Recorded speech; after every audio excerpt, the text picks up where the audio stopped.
இன்றைய செய்தி தொகுப்பில் நாம் காண இருப்பவை: பொருளாதார வளர்ச்சியில் ஜப்பானை பின்னுக்கு தள்ளிய இந்தியா, கர்நாடகாவில் அதிகரித்து வரும் கொரோனா தொற்று, நகைக்கடன் குறித்து விஜய் விடுத்துள்ள அறிக்கை, பாகிஸ்தானை எச்சரித்த சசி தரூர், பாலஸ்தீனர்களை மனித கேடயங்களாக பயன்படுத்திய இஸ்ரேல் ராணுவம். இது குறித்த தகவல்களை தற்போது சிறிய தொகுப்புகளாக காணலாம். தமிழக அரசின் தலைமை காஜி சலாஹுத்தீன் முகமது அயூப் மறைவிற்கு முதலமைச்சர் மு.க.ஸ்டாலின் இரங்கல் தெரிவித்துள்ளார். தமிழக அரசின் தலைமை காஜி சலாஹுத்தீன் முகமது அயூப் வயது மூப்பு காரணமாக உடல் நலம் பாதிக்கப்பட்டிருந்த நிலையில் நேற்று இரவு 9 மணிக்கு மரணமடைந்தார். அவரது மறைவிற்கு முதலமைச்சர் மு.க.ஸ்டாலின் இரங்கல் தெரிவித்துள்ளார். அதில் அவரது சமூக சேவைகளுக்காக என்றென்று நினைவு கூறப்படுவார் என குறிப்பிட்டுள்ளார்.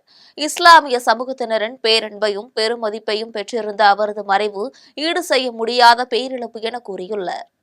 உலகின் 4வது பெரிய பொருளாதார நாடாக இந்தியா வளர்ந்துள்ளது என்று நிதி ஆயோக் தலைமை செயல் அதிகாரி சுப்பிரமணியம் தெரிவித்துள்ளார்.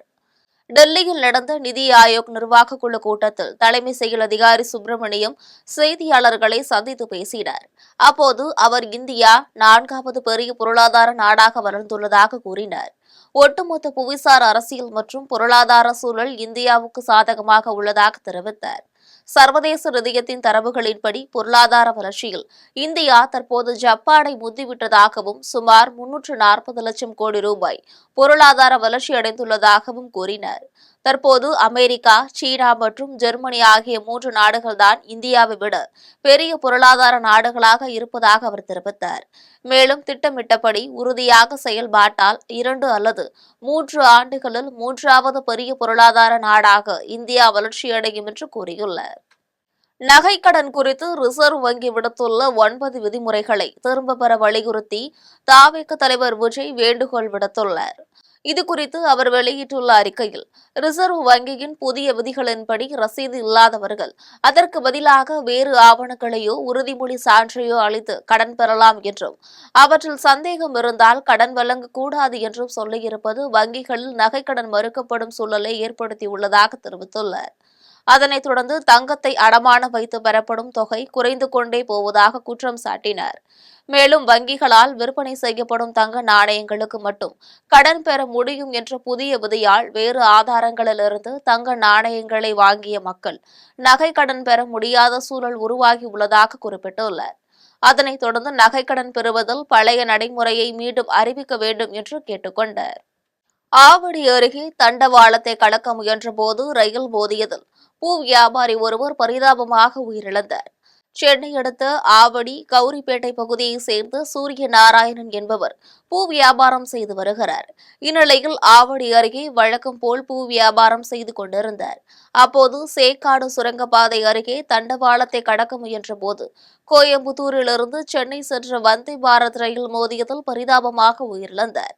இதுகுறித்து தகவல் அறிந்து வந்த ஆவடி ரயில்வே போலீசார் அவரது உடலை மீட்டு பிரேத பரிசோதனைகளுக்காக கீழ்ப்பாக்கம் அரசு மருத்துவமனைக்கு அனுப்பி வைத்தனர்.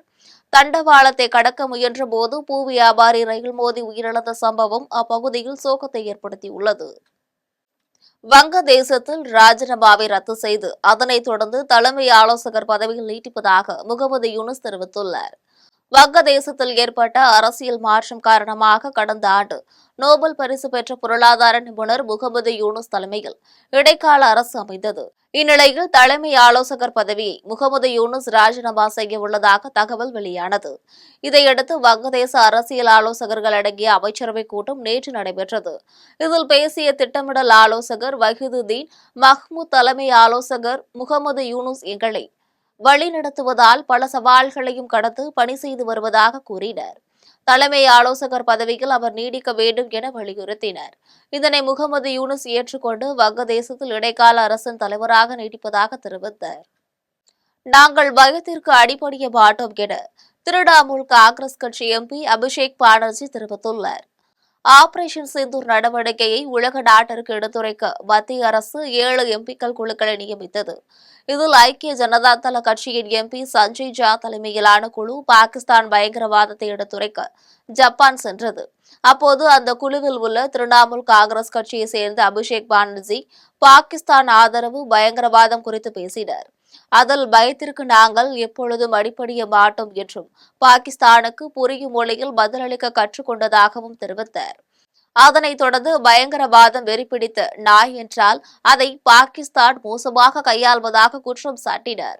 மேலும் இதனை கட்டுப்படுத்த உலகை ஒன்றிணைக்க வேண்டும் என்றும், இல்லை என்றால் பயங்கரவாதம் என்று வெறித்தனமான நாய்களை பாகிஸ்தான் இனப்பெருக்கம் செய்யும் என்று விமர்சித்துள்ளார். கர்நாடகாவில் இன்று முதல் கொரோனா பரிசோதனை செய்யப்பட உள்ளதாக அம்மாநில சுகாதாரத்துறை அமைச்சர் தினேஷ் குண்டுராவ் அறிவித்துள்ளார். நாடு முழுவதும் கடந்த சில நாட்களாக மீண்டும் கொரோனா பாதிப்பு அதிகரித்து வருகிறது. இந்நிலையில் இந்தியாவில் உள்ள கர்நாடகா மாநிலத்தில் நேற்று முன்தினம் ஒரே நாளில் 19 பேருக்கு கொரோனா பாதிப்பு இருப்பது கண்டறியப்பட்டது. இதன் காரணமாக அம்மாநிலத்தில் கொரோனா பாதித்தவர்களின் எண்ணிக்கை 35ஆக உயர்ந்துள்ளது. இந்நிலையில் கொரோனா தொற்றால் பாதிக்கப்பட்டிருந்த பெங்களூரு புறநகரை சேர்ந்த ஒருவர் நேற்று உயிரிழந்துள்ளார்.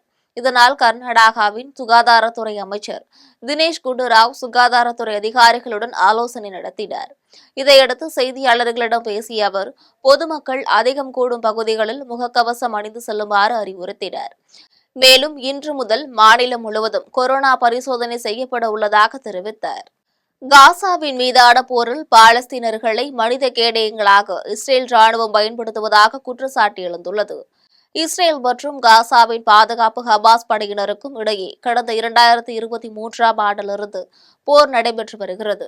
இதன் காரணமாக காசாவில் இதுவரை 53,901 பேர் உயிரிழந்துள்ளனர். மேலும் 1,22,593 பேர் காயமடைந்துள்ளனர்.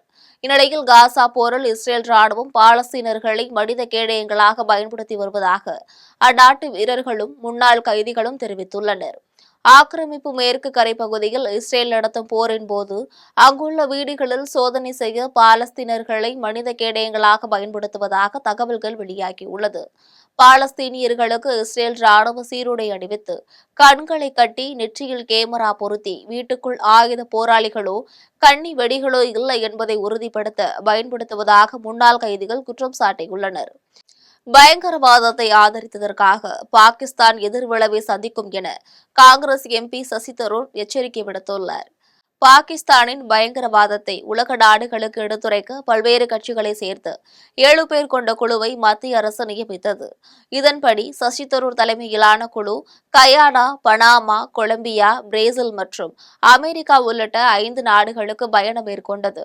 அப்போது அமெரிக்காவின் நியூயார்க் நகரில் பேசிய சசி தரூர், உலகளவில் தாக்கத்தை ஏற்படுத்தியுள்ள பயங்கரவாதத்தை எதிர்த்து நாம் ஒன்றாக போராட வேண்டும் என தெரிவித்துள்ளார். இந்த தாக்குதலுக்கு பொறுப்பேற்ற ரெசிஸ்டன்ட் ஃப்ரண்ட் பயங்கரவாத அமைப்பு அமெரிக்காவின் பயங்கரவாத பட்டியலிலும் ஐநாவின் தடை செய்யப்பட்ட குழுவிலும் உள்ளது என தெரிவித்தார். இந்த பயங்கரவாதத்தை ஆதரித்ததற்காக பாகிஸ்தான் எதிர்விளைவை சந்திக்கும் என எச்சரிக்கை விடுத்துள்ளார்.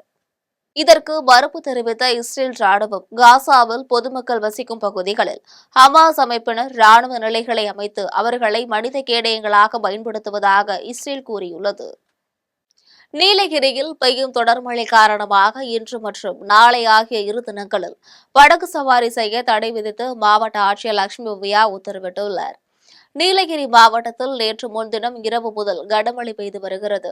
தொடர் மழை காரணமாக மஞ்சூர், கூடலூர், பந்தலூர், கோத்தகிரி தாலுகாவுக்கு உட்பட்ட பகுதிகளில் மரங்கள் சாய்ந்து விழுந்து போக்குவரத்து பாதிக்கப்பட்டுள்ளது. இதேபோல் முதுமலை, மசினகுடி, சிங்கார சாலையில் மூங்கில் மரம் சாய்ந்ததில் போக்குவரத்து பாதிக்கப்பட்டது.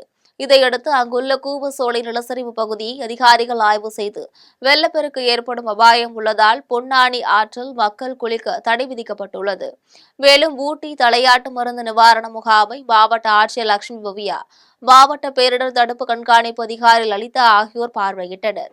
தொடர் மழை காரணமாக இன்றும் நாளையும் ஊட்டி படகு இல்லத்தில் படகு சவாரி செய்ய தடை விதிக்கப்படுவதாக மாவட்ட ஆட்சியர் லட்சுமி விவ்யா தெரிவித்தார்.